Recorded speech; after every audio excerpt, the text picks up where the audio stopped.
Hi there, how hot are you today? So it's August the 13th, 2020, and it's quite outside.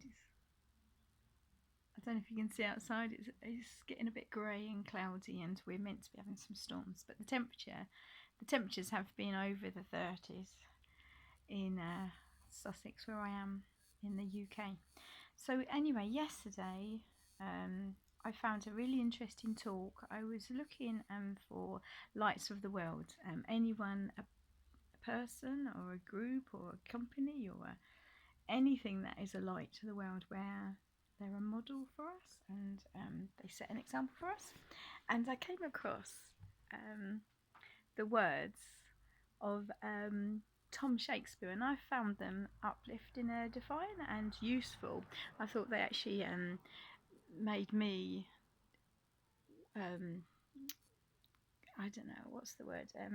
They gave me some kind of strength, and I consider that I'm recovering from post-traumatic stress disorder and anxiety and all sorts of things I'm recovering from, and so I'm in the disability group in that sense, with all the things that I've have experienced in life and what I'm trying to overcome. But I want to actually make a difference in the world and use the experience that I've gone through, the things that have happened to me, and to make a difference. And but the talk by this person really helped. I'm just going to show you a picture of him.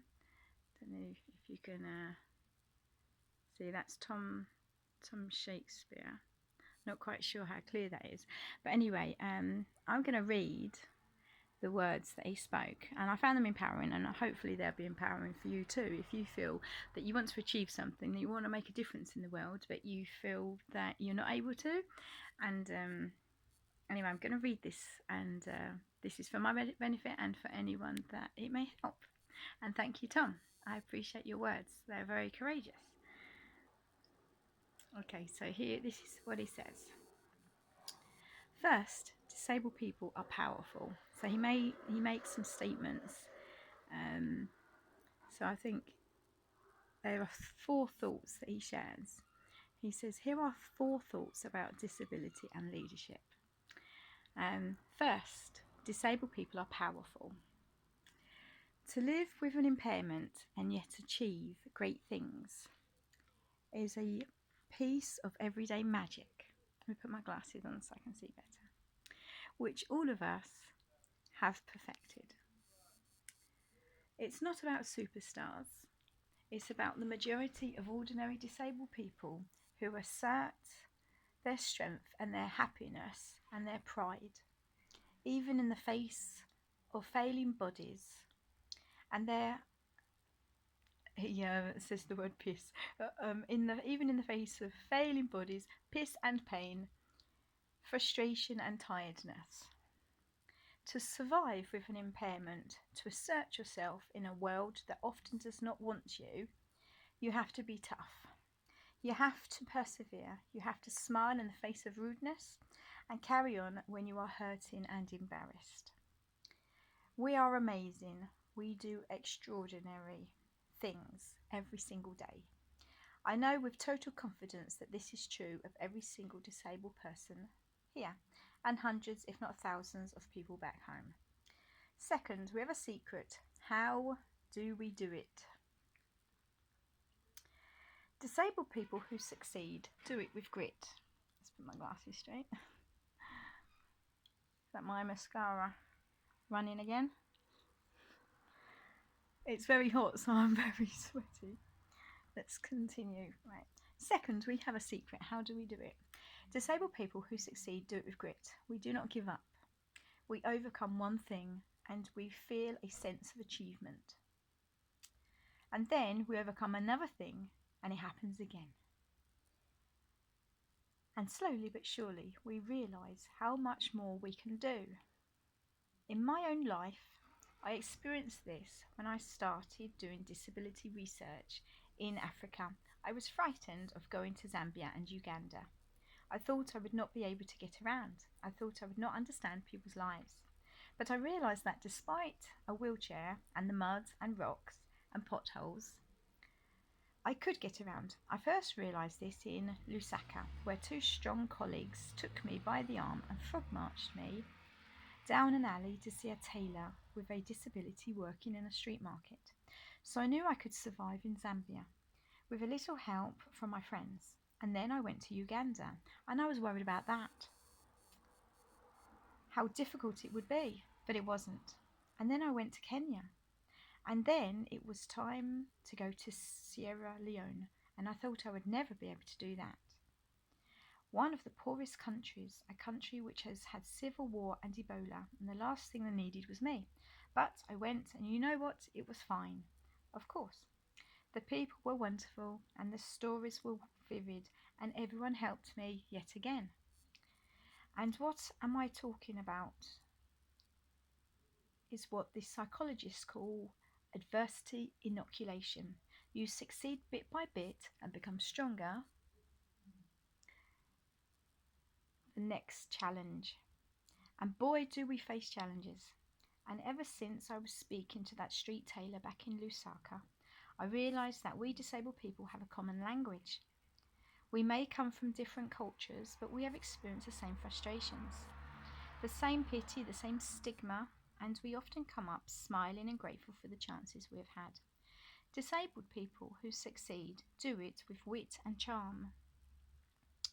Not because we are especially graced with those qualities, but because we learn them. We have to. We have to put others at ease. So we smile or tell a joke. We often have to get them to help us, or at least to open the door, and to listen to us, and treat us fairly. It comes at a cost. All those wit and charm. We have to swallow our frustrations and smile politely at other people's stupidities. But we know that this is the way to succeed and lead, to overcome ignorance and resistance. As George Bernard Shaw said, if you want to tell people the truth, make them laugh, otherwise they'll kill you. Disabled people break the rules. We do things our way. We are never going to we are never going to conform. So we make a virtue out of necessity. We are outrageous. We play the fool. We exploit our differences to get what we want. Everyone remembers us.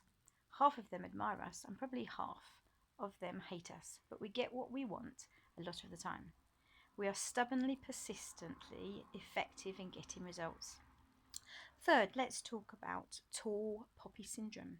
I've just come back from 2 weeks in Australia where they use the phrase tall poppy syndrome to describe how successful people can be attacked by their own community.